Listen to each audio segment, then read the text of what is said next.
It's recommended to calibrate the printer whenever you're changing your media type. For most media types, auto-calibration is adequate. The ZT600 can be set to automatically calibrate on power up or head closed. This can be set in the printer's menu. In order to place the image in the correct position on the media, you must first identify the features in the media you'd like the printer to detect. Second, you must make sure the sensors in your printer are set up to detect those features. Most media contains features that identify the start position. First, select your media sensing feature in the menu.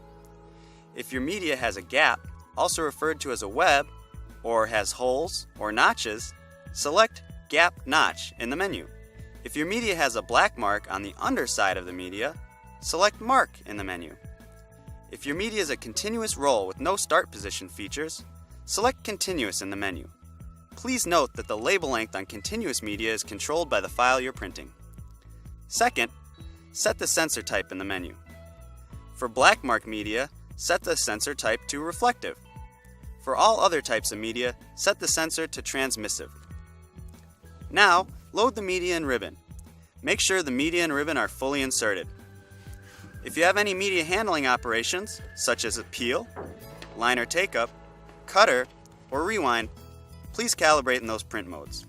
If you're using media with a gap, also referred to as a web, or hole, or notch, you'll want to make sure your sensor is in the optimal position to identify that feature.